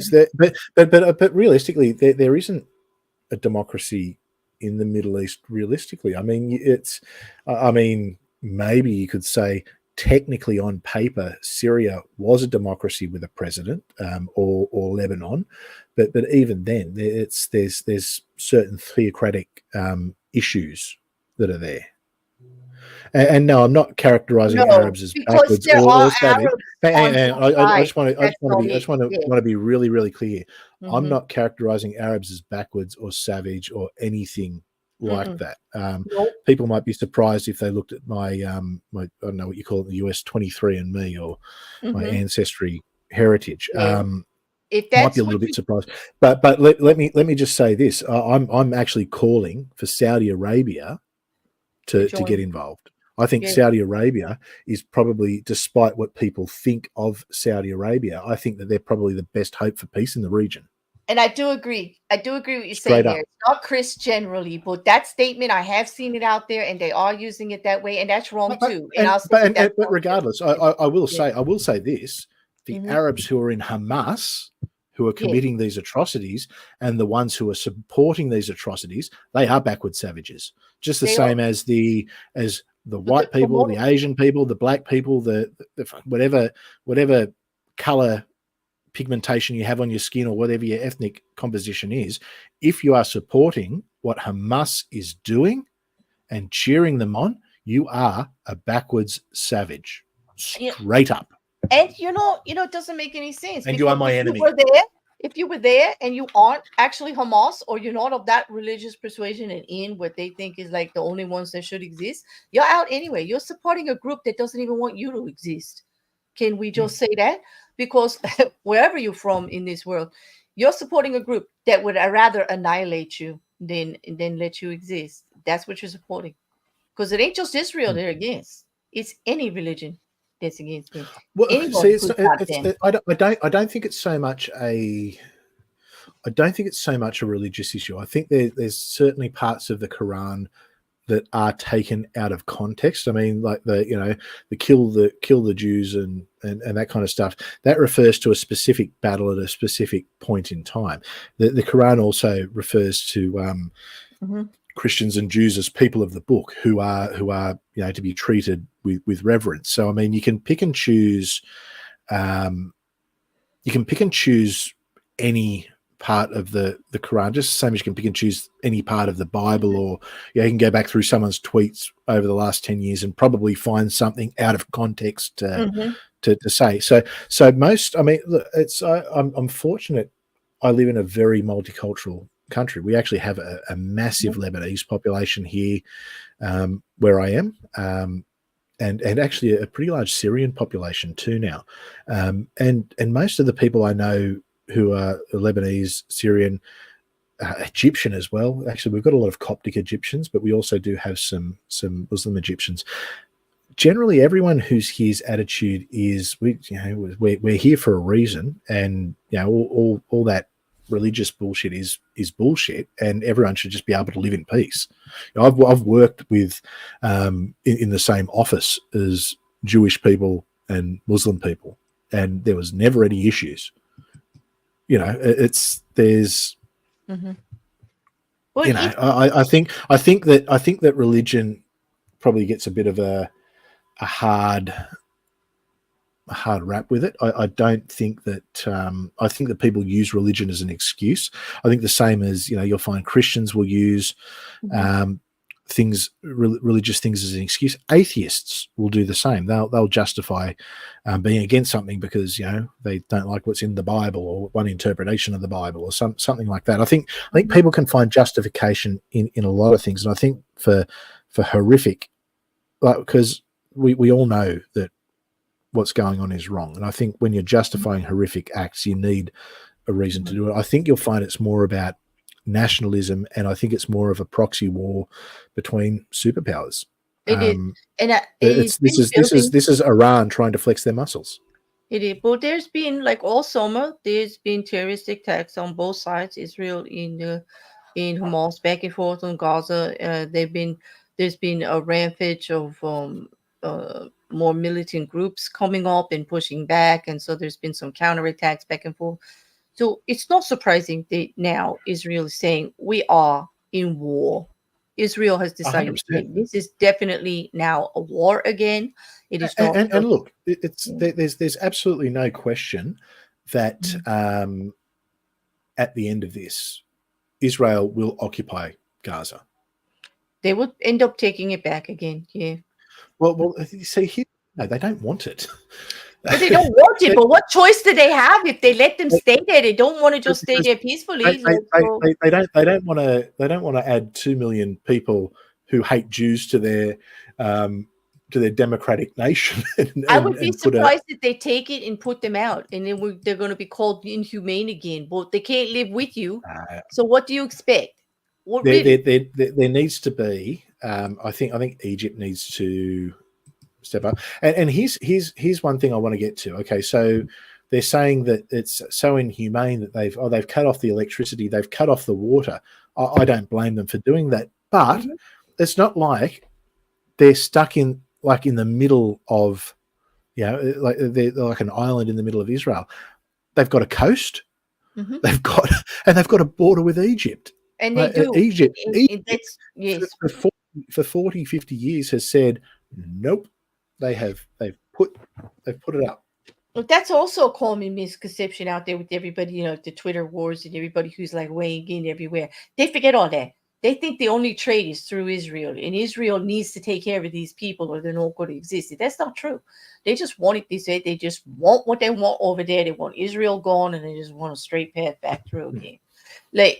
No, there are other ways. They just refuse to work it. They just refuse to answer this question. The reason that Iran has an interest in this is because Israel and Saudi Arabia were about to sign a peace accord, they were. or an understanding, and Saudi Arabia and Iran are kind of the two powers who are kind of not running proxy wars against each other, but they're certainly against each other. And I think the last thing Iran wants is for Saudi Arabia and Israel to be allied and potentially friends. Not that I think they would be friends. It's all about trade in other nations in oil. Let's just be clear. Yeah, of course it is. Of course it is. And you've got, like you got Iran who tend to be friendly with Qatar, who are against Saudi Arabia, and it's once again, this is all hang-ups from.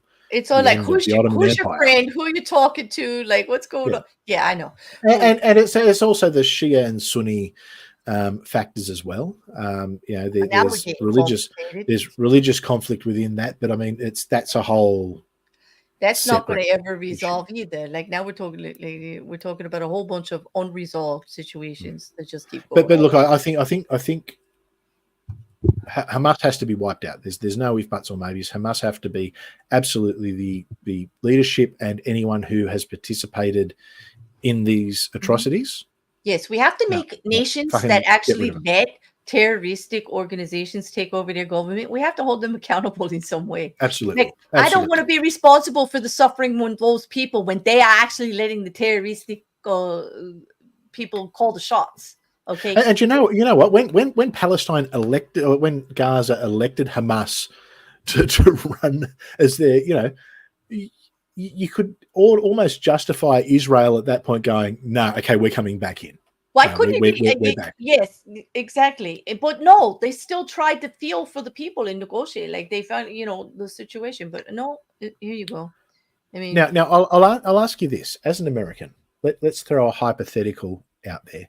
let's say that tomorrow Mexico declared that America should not exist. All of the United States of America up to Canada is really Mexican land that was stolen, and they're going to get it back. And then they went into a border, say they went into San Diego and started firing rockets into at LA, went into San Diego and committed the atrocities that that Hamas has committed. What would the American response to Mexico be? Well, it would be a difficult one for sure, because Americans here, we can't agree on anything on any given day. I mean, I remember the American. I remember after 9/11. There would be Mexico wouldn't exist right now. Mexico would be the new America. Okay, that would be it, because that's the pushback, and yet you're yelling at Israel for doing the same damn thing, and that's what I don't understand, people. You if it happened to you, you'd be doing the same damn thing, the same thing. Okay, and probably not Israel. I would say, and I'll venture this as an American who's about to get my ass kicked by every other American that I know. I would say we wouldn't even be as reasonable as Israel is right now. We'd be worse, because we have notoriously been worse, have we not? I'm going to push back against this and say, I'll read for those who are listening. So it says that analogy doesn't really include the fact that Israel is relatively newer and less legitimate than the US. I'd push back against that. I'd say, well, by that, why don't we apply that same standard to the Ukraine that's only existed since 1991? We're very young. Yeah, we're very young. We are young compared to like England and all the other nations. Oh, no, but saying that Israel is newer. Well, yeah, but look at the support that Israel has. For one, they have the United States. Okay, so like. I understand what you mean, and technically, you could actually apply that standard to every single nation in the Middle East, because up until 1918, they were all part of the Ottoman Empire. There was no Saudi Arabia, there was no Lebanon, there was no Syria. I mean, those regions certainly existed, the same as the regions of Palestine and Israel. I mean, Palestine really only became a name given to it by the Romans, and it was, I think a play on the Philistines, I think, if you look back historically. I mean, these regions have existed before modern borders, but I mean, Saudi Arabia, the United Arab Emirates, you name any nation in that region has only existed about the same length of time as Israel, because it's we're talking a few years, because they were all just territories of the Ottoman Empire. It's that's the reality. I mean, but regardless, I mean, we can't. It doesn't. We can't control. The age of any nation has to do with the fact that like somebody's like taking it over again, like because America and Mexico, we had our own skirmishes around Texas and New Mexico and all of that. Like we've had our own fights, Louisiana thing, all of that. So it's very similar. It could be similar if Mexico just decided, oh, by the way, that used to be ours like a couple hundred years ago, and we're taking it back. Yeah. So if they did that, like there would be the same push. We would go, nope. The wall would go up, and we would and just to respond to this, I'm guessing that you probably missed the start of the stream where I actually went over the history of the region. It's not actually as simple as in 1945 all the Jews moved to Israel and Palestinians out, because that's not what happened at all. The Jews have been there for hundreds of years. There was mass migrations after land was sold to Jewish communities by the Ottoman Turks who owned the land. The areas, the majority of Israel wasn't actually occupied. It certainly wasn't settled. And in 1917, when the Balfour Declaration was actually occurred, so while there was still an Ottoman Empire, technically, the Jewish there was more Jews in Jerusalem than there were Arabs. So I think it's important to not, and that's why we spent a lot of time earlier on kind of dispelling, going over the history and the progression. And we'll probably wind it up. Years, but like we got here. There's only so much you can fit into an hour. And look, there's I mean, I did an entire course at university on the politics in the Middle East, where basically what we squeezed into 5 minutes would be an entire, week's worth of lectures and seminars, and so and hundreds of pages of reading. So there's obviously a lot more that goes into the very, very, very simplistic version I've put out there. And I need to be clear. I've given very much a TLDR version of the history of the Middle East. But I do encourage people to actually research it, not just because there's propaganda on both sides. There really is. There's propaganda on both sides that needs to be looked into. Oh, it is, especially because it's violent and it's war. It is going to be sympathy on both sides. People have family there. It's very hard. It's very emotional. Yeah, it's a very difficult to have civil conversation with something like this going on. It really is, especially if you're tied to it personally, with family or people in university over there.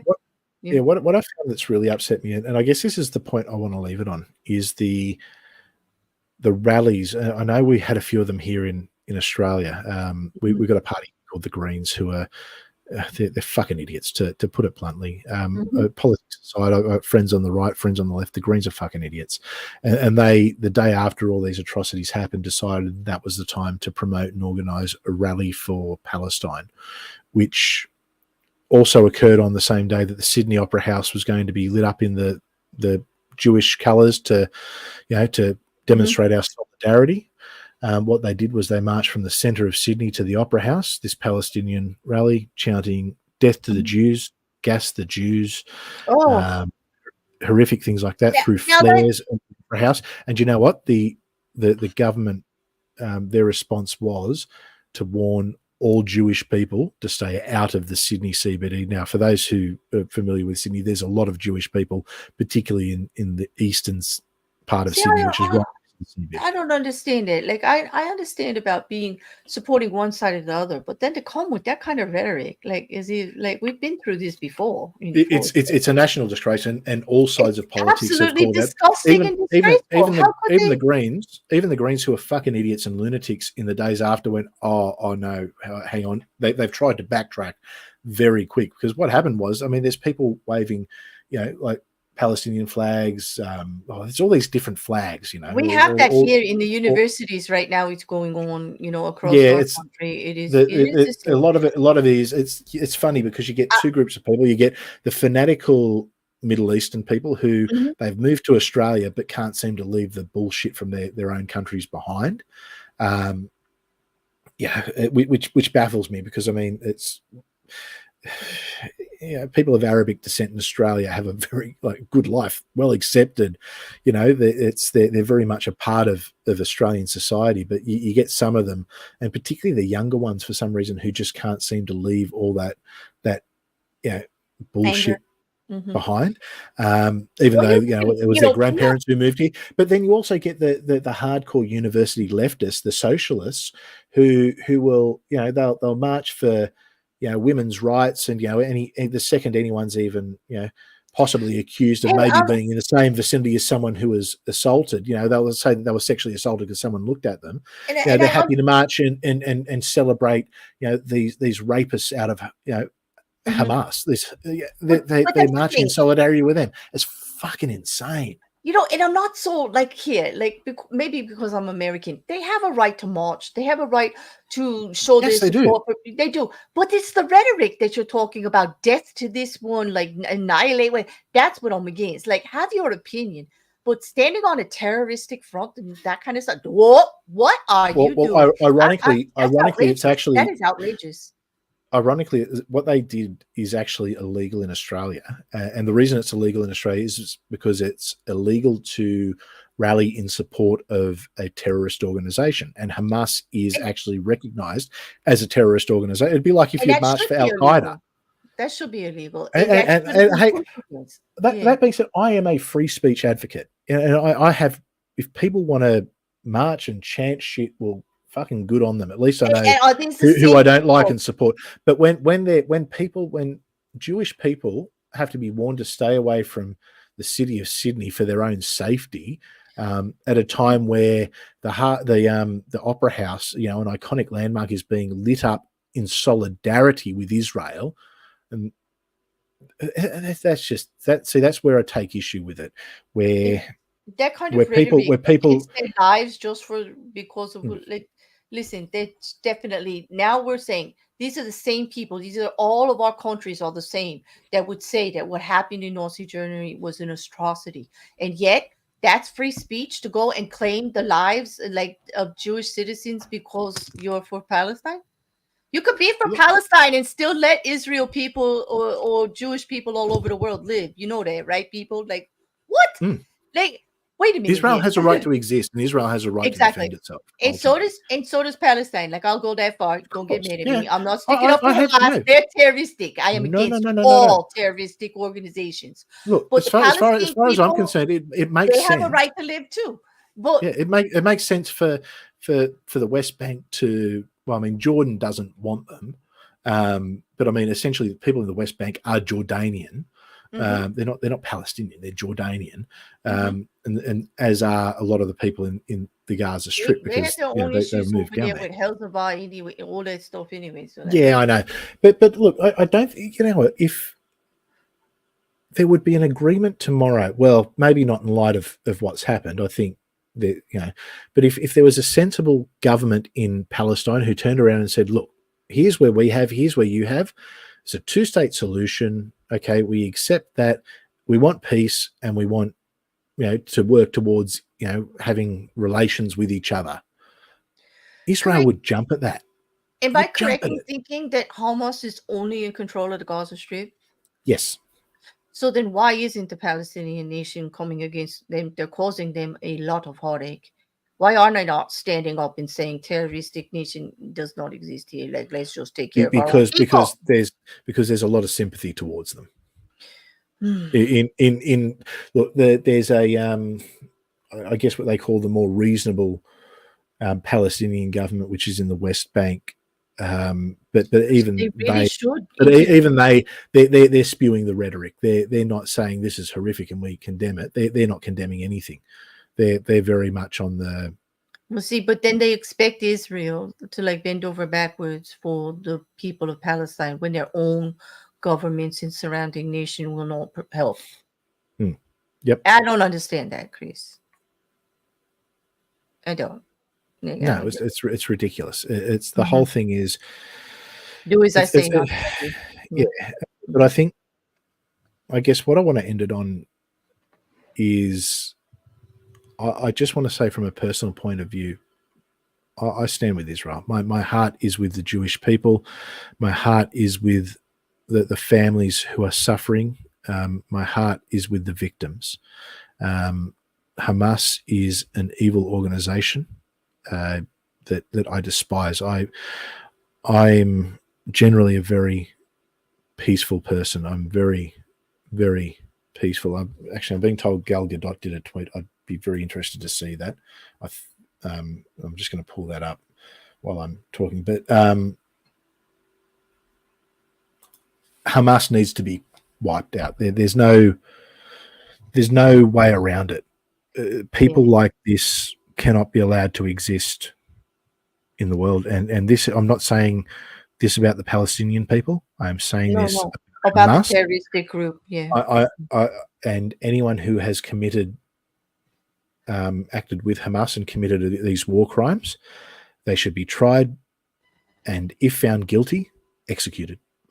There's absolutely, I have no sympathy. These people do not deserve to be a part of the human society.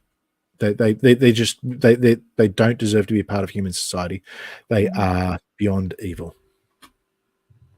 Yeah, I have a similar line, but it's more about terroristic groups in general or running governments. In that's never a good situation. I feel for the people, all the people involved. I don't want the Palestinian people to be tortured or to be without services and stuff, but I definitely don't want Israel to be pushed back and blamed for the condition over there that they cannot actually have control of anymore because of that government in Gaza making it impossible.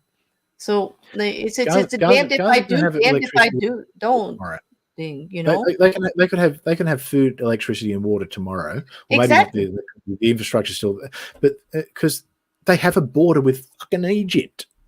Well, why isn't Egypt doing anything then? Why isn't anybody asking them?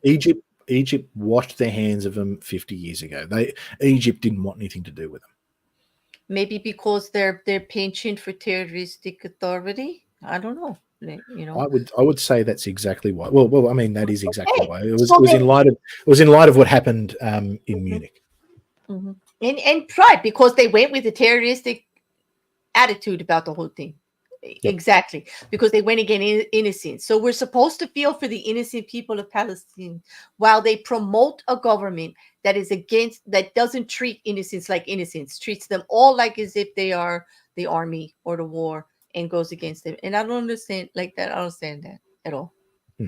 But that's what I'll end it on. It's very, very confusion. I really wish people would check their facts and their history before they try to get into any of these conversations, you know, with the rhetoric back and forth. But it is unacceptable to want to annihilate like a whole population just because of their religious belief. Seriously. No, 100%. 100%. You know. All right. Well, everyone, thank you for joining. It's been a long stream. Hopefully we got a lot of the information out there. Like I said, it's very much a TLDR, and I kind of realized that I'd kind of skipped a bit and skipped forward and then had to go back at one point because I don't know, I kind of lost a bit of track of my thoughts, to be honest. This has affected me. This is really affecting me. And I think we're at a period in time where, you know, social media allows us access to so much information and so much of what's going out there. I think this is very similar to what happened with the Vietnam War and television. I think this war and the internet has completely broken me at times. I don't apologize for my stance. I'm 100% with Israel. They have a right to exist. They have a right to defend themselves. And I hope Hamas is just destroyed. Absolutely, unequivocally destroyed, so they cannot come back. I wish the Palestinian people all the best. They need to be involved in getting rid of this terrorist organization that they elected. I feel pretty much the same way with the last statement that you made. Like I get it. I'm glad you had this platform that you could speak about it and bring some of the history forward. More people need to check into all of it and not just like I do have my opinion right now about mainstream media not helping with freaking anything because, like, you know, everything seems so biased. So people, do your research. That's all I can say. Check on both sides of it. If you're going to make a stance, make it well informed, and don't use rhetoric. Don't use violence to try to make your point. And death to everyone is never a solution to anything. Absolutely. No. That's all I got to say about it. I feel strongly about terroristic groups having so much power, and that needs to be pushed against. Absolutely. Totally, I agree with you on that, Chris. Most of the problem, although I'm sympathetic to the Palestinian people in Gaza, if they're going to vote that way to let the Hamas take over and do this, then, well, I don't know exactly how it can be prevented that they get this kind of pushback. You know, yeah. I think Israel's been reasonable so far. It's been 3 days. In Gaza is still there. So, okay. Now, look, so we'll end it there. There is some stuff, some channel updates and things. I don't think now is the time to talk about that. There'll be a stream either in the next couple of days or next week where I can go over a bit of that. I might even get Claire to join me again if I can convince her. You never wait a minute. Wait, don't put that out there. Convince me. Have I ever turned you down? No, but I like people to think that you play hard to get. Oh, true. All right. So, all right. Maybe not. Maybe I'm busy next week, people. All right. I'll try and convince her. Wish me luck, everyone. You're my favorite hard-headed friend. Like, I can't give him degree about anything, and I like it. I like it like that. Yeah. Well, look, we're going to have to find something we disagree on to discuss. Well, we could always talk about Elon again if you want. Yeah, that always ends well. Well, hey, look, you know what? Maybe we might even do a review of the Republican presidential candidates and have a chat about some of them. That could be a fun stream. Oh yeah, pack your fireworks, people. That could be a fun stream. I'll anyway, that one. I'll tell you yes right now for that one. Whenever you want to do it. all things we can definitely talk about. Okay. Claire, thank you for joining me. Everyone who's you, in the Chris. chat, thank you for engaging, and thank you for engaging respectfully. You know, I was a bit worried that, you know, this could go very pear-shaped. I was prepared for you know, I guess having to strongly defend things, but it's actually been a pretty respectful chat, I think. To everyone who's watching in the future, thank you for watching. To everyone who's watching on X, I haven't been able to see your comments because it doesn't come up here live, but thank you if you've been watching on X, and thank you for being a part of it. We will be back in the next few days. Keep an eye out. If you hit the little alert button, subscribe, and hit the little alert button, you'll know when we're going to be on next, and we'll see you all soon. Thanks again. Yeah. Good night.